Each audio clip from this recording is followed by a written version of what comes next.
आज हम पढ़ेंगे एटम्स एंड मॉलिक्यूल्स। डिस्क्लेमर। इस वीडियो में आपको जो भी बताया जाएगा उसे कृपया करके आप अपने घर पे फिर से एक बार ट्राई करें। तो आ गए आप।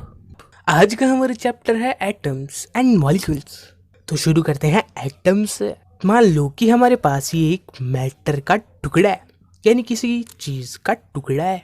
अगर हम इस मैटर के टुकड़े को डिवाइड कर रहे हैं तो हम इस पीस को दो टुकड़ों में डिवाइड कर सकते हैं और फिर इस पीस को भी दो टुकड़ों में कर सकते हैं। ऐसे करते करते हम इसे तोड़ लेंगे और एक स्टेज ऐसी भी आएगी जहाँ पर हम इस मैटर के टुकड़े को और भी ज़्यादा तोड़ नहीं सकेंगे क्योंकि वो बहुत ज़्यादा छोटा हो जाएगा। हमारे पुराने एंशिएंट इंडियन फिलोसोफर्स ने इस टुकड़े को परमाणु कहा था, पर क्या करें, हम ब्रिटिशर्स की बोली बोलते हैं तो हमें इसे एटम कहना पड़ेगा। तो जो ये मैटर था जिसको हमने लिया था, इसका सबसे छोटा पार्टिकल एटम कहलाता है। तो हम इसे ऐसे कह सकते हैं, the smallest particle of any matter is known as atom. तो हम मैटर के सबसे छोटे पार्टिकल को ही एटम कहते हैं, यानी उसके बाद उस मैटर के टुकड़े को हम तोड़ नहीं सकते। सबसे छोटे पार्टिकल को हम एटम कहते हैं। तो ये एटम इतने छोटे होते हैं कि हम इनके साइज को इमेजिन भी नहीं कर सकते। तो हम इसे ऐसे लिख सकते हैं, the size of an single atom is so small that we can not imagine it. तो भाई हम उस मैटर के पार्टिकल के साइज को इमेजिन भी नहीं कर सकते। तो क्या तुम्हें लगता है कि हम उसे देख सकते हैं? ऐसा भूल से भी मत सोचने लेना कि हम एक मैटर के एटम को देख सकते हैं। तो हम इसे ऐसे लिख सकते हैं, we can not see a atom with our naked eyes. अब बात करते हैं कि एटम का नामकरण किसने किया था। तो जॉन डाल्टन ही वो पंडित थे, अरे सॉरी वो साइंटिस्ट थे जिन्होंने एटम टर्म को इंट्रोड्यूस करा था। तो मान लो कि एक एटम है हाइड्रोजन का, और अगर ये दूसरे हाइड्रोजन एटम के साथ कंबाइन हो जाए, यानी पहले हमारे पास एक हाइड्रोजन था और अब हमारे पास दो हाइड्रोजन एटम्स कंबाइन हुए हैं, तो हम इसे ऐसे लिख सकते हैं, H2। H हो गया हाइड्रोजन एटम और 2 ये कहता है कि हमारे पास दो हाइड्रोजन एटम्स है। तो इसे हम कहते हैं मॉलिक्यूल। तो हम ये कह सकते हैं कि एक मॉलिक्यूल ग्रुप ऑफ एटम्स है। ये एटम्स एक जैसे भी हो सकते हैं, जैसे H2 वाले केस के अंदर था, उसके अंदर सिर्फ हाइड्रोजन के एटम्स थे और H2O के अंदर हाइड्रोजन एंड ऑक्सीजन के एटम्स हैं। तो मॉलिक्यूल को हम आगे डिवाइड कर सकते हैं एलिमेंट्स, कंपाउंड्स एंड मिक्सचर्स के अंदर।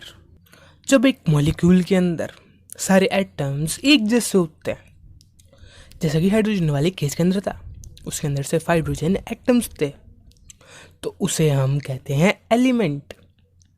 यानी एलिमेंट एक ऐसा मॉलिक्यूल होता है जिसके अंदर सारे एटम्स एक जैसे होते हैं।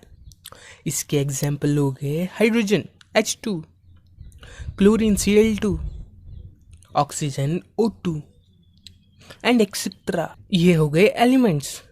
तो अगर हम एक वाटर के मॉलिक्यूल को लें, यानी H2O को लें, तो हम ये देखेंगे कि उसके अंदर हाइड्रोजन एंड ऑक्सीजन के एटम्स है।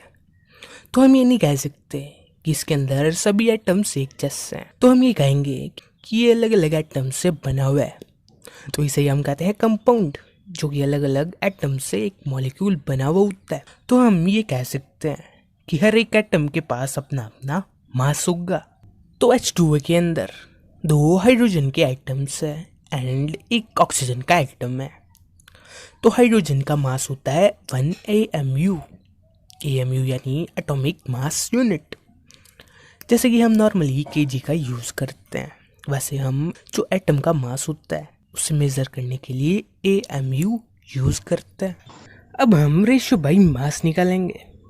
अब तुम कहोगे ये क्या होता है? तो जो ये मॉलिक्यूल है H2O का, इसके अंदर दो तरह के एटम्स है, एक है हाइड्रोजन के एटम्स और एक है ऑक्सीजन के एटम। तो जो हाइड्रोजन के एटम है उनका मास और ऑक्सीजन के एटम का मास, उनका रेशियो बाई मास कहलाता है। तो इसे कैलकुलेट करके देखते हैं। तो एक हाइड्रोजन का मास होता है 1 AMU, तो दो हाइड्रोजन का मास हो जाएगा 2 AMU एंड एक ऑक्सीजन के एटम का मास होता है 16 AMU। तो जब हम हाइड्रोजन के मास से ऑक्सीजन का मास डिवाइड कर देंगे और इसे डिवाइड करने के बाद हमें 1/8 मिल जाएगा। तो अब हम इसका रेशियो लिखते हैं। तो वो कैसे लिखेंगे, पहले लिखेंगे 1 और बाद में रेशियो का साइन लगा देंगे और उसके बाद लिख देंगे 8। ये हो गया रेशियो बाय मास वाटर के मॉलिक्यूल का। तो जो हमें ये रेशियो मिल रहा है ये पूरे यूनिवर्स में सेम रहता है। यानी अगर हमें कहीं पे भी वाटर मिला और हमने उसके एक मॉलिक्यूल का रेशियो बाय मास निकाला तो वो हमें मिलेगा 1:8। भले ही तुम पानी अपने नल से लो या नाली से, वो तो 1:8 ही मिलेगा। तो ये कंपाउंड्स की प्रॉपर्टी होती है कि उनका रेशियो बाय मास पूरे यूनिवर्स में फिक्स रहता है। और कंपाउंड के एग्जाम्पल हो गए CO2 यानी कार्बन डाइऑक्साइड, NaCl यानी सोडियम क्लोराइड, HCl यानी हाइड्रोक्लोरिक एसिड एंड एक्सेट्रा। ये हो गए एलिमेंट्स एंड कंपाउंड्स। तो एक एलिमेंट ऐसा मॉलिक्यूल होता है जिसके अंदर सारे एटम्स एक जैसे होते हैं और एक कंपाउंड ऐसा मॉलिक्यूल होता है जिसके अंदर अलग अलग तरह के एटम्स होते हैं, जैसे कि H2O, इसके अंदर हाइड्रोजन एंड ऑक्सीजन के एटम्स हैं। मान लो कि हमारे पास वाटर है और हमने इसके अंदर डाल दी सैंड और हमने इसको मिक्स कर दिया। तो यहाँ पे हमने दो चीज़ों को मिक्स कर दिया और ये बन गया हमारा मिक्सचर। तो मिक्सचर वो होता है जिसके अंदर हम दो मैटर को कंबाइन कर देते हैं किसी भी रेशियो में। हम ये नहीं देखेंगे कि वाटर एंड सैंड का क्या रेशियो लेंगे, हम किसी भी रेशियो में वाटर एंड सैंड को मिक्स कर सकते हैं।